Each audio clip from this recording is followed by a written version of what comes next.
उत्तर Korea के तानाशाह Kim Jong की बड़ी धमकी, उत्तर कोरिया परमाणु हथियार कार्यक्रम कभी नहीं छोड़ेगा। उत्तर कोरियाई संसद ने परमाणु हथियारों को लेकर कानून पारित किया। नया कानून उत्तर कोरिया को परमाणु हथियारों की इजाजत देता है। तो कानून पारित किया गया, पास किया गया परमाणु हथियारों को लेकर उत्तर कोरिया में। तो उत्तर कोरिया एक ऐसा देश जिसमें एक तानाशाह है और वो पूरी दुनिया, आसपास के देशों को तो बताता ही रहता है और पूरी दुनिया को उससे इस बात का खतरा रहता है कि परमाणु हमला वो कभी भी कर सकता है। और अगर ऐसा हुआ तो संकट सिर्फ उत्तर कोरिया या दक्षिण कोरिया पर नहीं होगा, यह संकट पूरी दुनिया पर गहराएगा। पूरी दुनिया का जो प्रभाव है उस पर, उस परमाणु हमले का प्रभाव पूरी दुनिया पर पड़ेगा। तानाशाह किम की धमकी, एटम बम का साथ नहीं छोड़ेंगे। जानकारी आपको बता दें कि नॉर्थ कोरिया परमाणु हथियार कार्यक्रम कभी नहीं छोड़ेगा और नॉर्थ कोरिया की परमाणु हथियार संपन्न देश की स्थिति अपरिवर्तनीय है, वो हमेशा बनी रहेगी, कोई उसे बदल नहीं सकता। परमाणु हथियारों को लेकर नॉर्थ कोरिया की संसद ने एक कानून बनाया है। क्या नया कानून परमाणु हथियारों का इस्तेमाल का अधिकार देता है। जो नया कानून बना है उसमें इस्तेमाल की छूट दे दी गई है और कानून इसलिए बनाया गया क्योंकि कोई सौदेबाजी ना कर सके। दुश्मनों के खिलाफ नॉर्थ कोरिया परमाणु हमले कर सकता है और अमेरिका समेत दूसरे देशों से धमकी पर एटमी हथियारों का इस्तेमाल किया जा सकता है।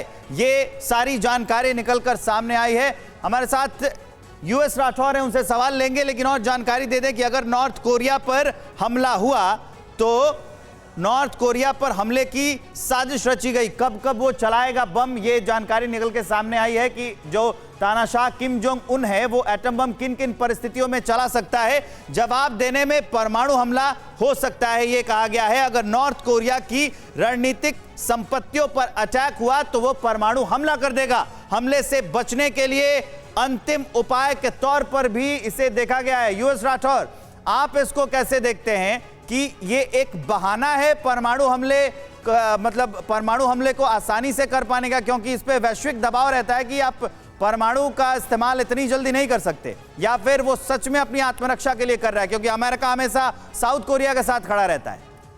देखिए, नॉर्थ कोरिया को खुद पता नहीं है कि उसका दुश्मन कौन देश है। दक्षिण कोरिया ने उसके ऊपर कभी भी आक्रामक रुख नहीं अपनाया है और अभी हाल में उन्होंने एक और इनिशिएटिव जारी किया है कि कोरियन वॉर के बाद जो फैमिलीज आपस में नहीं मिली हैं कम से कम उन्हें मिलने दिया जाए और इसके विषय में दोनों देश बात कर रहे हैं। रही बात नॉर्थ कोरिया की मिसाइल प्रोग्राम और न्यूक्लियर वेपन्स प्रोग्राम की, दुनिया की जब तक उनके ऊपर नज़र पड़ती तब तक वो इसमें बहुत आगे निकल गए। आज एक वहाँ पर तानाशाह है, उसके पास एक न्यूक्लियर आर्सेनल है और एक मिसाइल आर्सेनल है, वो बीच बीच में उसका इस्तेमाल करते रहते हैं और इस तरीके की चीज करते हैं। लेकिन नॉर्थ कोरिया एक ऐसा देश है जो अभी तक के अगर देखा जाए जिनके पास भी परमाणु हथियार है, नो फर्स्ट यूज की पॉलिसी लगभग सभी एडवोकेट करते हैं, सिर्फ एक्सेप्शन नॉर्थ कोरिया। और ये जो कानून लाया गया है वो उसी डायरेक्शन में, यानी कि हम कर सकते हैं उसी डायरेक्शन में एक स्टेप। नॉर्थ कोरिया किसके ऊपर इस्तेमाल करेगा? नॉर्थ कोरिया एक भी दुश्मन देश का नाम बता दे, कोई उनका दुश्मन देश आज तक आइडेंटिफाइड नहीं। लेकिन सिन्हा सर, मेरा एक सवाल है, ये किम जोंग को क्या हो गया? किम जोंग तो हमेशा ऐसे अपने बयानों के लिए, अपने ऐसे व्यवहार के लिए जाने ही जाते हैं, तानाशाह उन्हें कहा ही जाता है, कभी कभी तो उनके बयान हास्यास्पद भी हो जाते हैं। अभी नॉर्थ कोरिया को क्या जरूरत पड़ गई है? उत्तर कोरिया के जो तानाशाह है किम जोंग, वो क्यों कह रहे हैं परमाणु हमले की बात?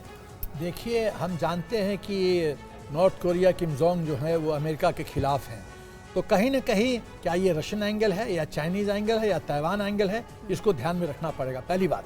दूसरी बात है, यदि आप किम जोंग की पर्सनालिटी को जानिए तो मुझे याद है कि 2.5 साल पहले करीब प्रेसिडेंट अमेरिका या किम जोंग का मीटिंग हुआ था, जहाँ बड़ी बड़ी बात की गई थी। किम जोंग मान गया था कि हम अपने जितने न्यूक्लियर आर्सेनल उसको डिस्ट्रॉय कर देंगे और मैं उस समय भी कहा था टीवी पे, ये कभी कुछ नहीं करेगा क्योंकि इसकी नीयत में और जमीनी स्तर पे जो व्यवहार है उसमें फर्क है, कभी नहीं करेगा। आज वही साबित हो रहा है। तो किम जोंग किसी न किसी का जो ध्येय है वो सफल करने की कोशिश में लगे हुए हैं और उनका रोल अदा कर रहे हैं। बिल्कुल, इनके कंधे से कोई और देश फायर कर रहा है।